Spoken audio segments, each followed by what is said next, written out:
Shalom rekan-rekan GP, kembali lagi pada SBP Sunday kita edisi Minggu 2 November 2025.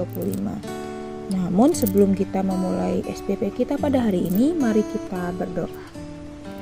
Allah yang bertata dalam kerajaan surga, terima kasih Tuhan Yesus karena Engkau masih menyertai kami ya Tuhan hingga saat ini, sehingga kami sebentar lagi akan mendengarkan SBP Sunday pada hari ini ya Tuhan. Kau berkati supaya SBP Sunday pada hari ini dapat menjadi pedoman dan teladan dalam hidup kami. Terima kasih Tuhan Yesus, dalam nama Tuhan Yesus kami sudah berdoa, amin. SBP Sunday kita pada hari ini diambil dari Yudas 1 ayat 3-7. Saudara-saudaraku yang kekasih, sementara aku bersungguh-sungguh berusaha menulis kepada kamu tentang keselamatan kita bersama, aku merasa terdorong untuk menulis ini kepada kamu dan menasihati kamu supaya kamu tetap berjuang untuk mempertahankan iman yang telah disampaikan kepada orang-orang kudus. Sebab ternyata ada orang tertentu yang telah masuk menyelusup di tengah-tengah kamu, yaitu orang-orang yang telah lama ditentukan untuk dihukum. Mereka adalah orang-orang yang fasik yang menyalahgunakan kasih karunia Allah kita untuk melampiaskan hawa nafsu mereka dan yang menyangkal satu-satunya penguasa dan Tuhan kita, Yesus Kristus. Tetapi sekalipun kamu telah mengetahui semuanya itu dan tidak meragukannya lagi, aku ingin mengingatkan kamu bahwa memang Tuhan menyelamatkan umat-Nya dari tanah Mesir, namun sekali lagi membinasakan mereka yang tidak percaya. Dan bahwa Ia menahan malaikat-malaikat yang tidak taat pada batas-batas kekuasaan mereka, tetapi yang meninggalkan tempat kediaman mereka dengan belenggu abadi di dalam dunia kekelaman sampai penghakiman pada hari besar. Sama seperti Sodom dan Gomora dan kota-kota sekitarnya, yang dengan cara yang sama melakukan percabulan dan mengejar kepuasan-kepuasan yang tak wajar, telah menanggung siksaan api kekal sebagai peringatan kepada semua orang. Tema SBP Sunday kita hari ini adalah pejuang iman masa kini. Sobat muda, saat kita mendengar kata pejuang, apa sih yang terlintas di pikiranmu? Mungkin dalam pikiran kita muncul para pahlawan kemerdekaan yang berjuang demi kebebasan kita. Namun, jangan biarkan kata itu terasa jauh dari dirimu. Sebagai pemuda Kristen masa kini, kita juga hidup sebagai seorang pejuang.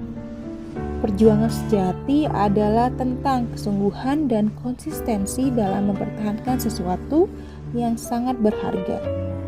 Surat Yudas yang kita baca hari ini menyampaikan bahwa orang percaya harus senantiasa berjuang mempertahankan imannya.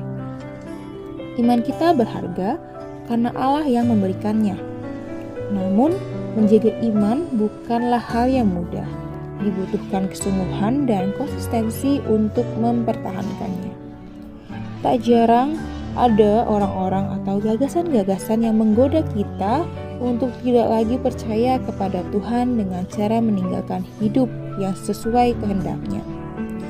Di zaman Yudas, tantangan ini muncul dari guru-guru palsu yang mempengaruhi sesamanya di dalam persekutuan. Yudas mendorong pembacanya untuk tetap memperjuangkan imannya. Sobat muda, saat ini kita pun harus berjuang mempertahankan iman kita. Kemajuan teknologi dan globalisasi membawa tantangan tersendiri bagi orang percaya. Banyak pemahaman Kristen yang tersebar di internet, namun tidak semuanya menuntun kita kepada Tuhan.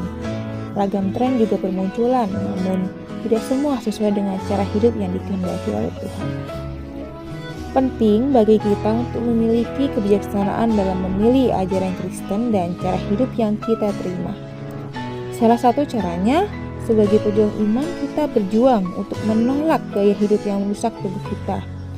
Di tengah arus tren yang menggiurkan seperti merokok, penggunaan vape, narkoba, dan perilaku seks bebas, kita diingatkan untuk selalu merawat tubuh yang telah Tuhan anugerahkan kepada kita. Mari menjadi pejuang iman masa kini. Mari kita berdoa. Tuhan, terima kasih karena atas berkat-Mu kami telah selesai mengenakan SPP pada hari ini ya Tuhan. Ya Tuhan, Kau berkati semua kami dapat menjadi pejuang-pejuang iman masa kini ya Tuhan. Kami dapat berjuang, dapat mempertahankan iman dan perilaku hidup kami yang sesuai dengan kehendak-Mu ya Tuhan. Dimana mungkin di saat ini banyak hal-hal yang mungkin lebih kepada duniawi ya Tuhan, tapi kami semoga bisa terus mempertahankan iman kami supaya kami bisa tidak goyah, supaya kami tidak perlu ikut-ikutan dengan hal-hal duniawi itu ya Tuhan, tetapi hanya hidup sesuai dengan kehendak-Mu ya Tuhan. Terima kasih Tuhan Yesus, kami mohon bimbingan-Mu dan penyertaan-Mu dalam hidup kami. Ampunilah segala dosa dan kesalahan yang telah kami perbuat. Dalam nama Tuhan Yesus kami sudah berdoa. Haleluya, amin.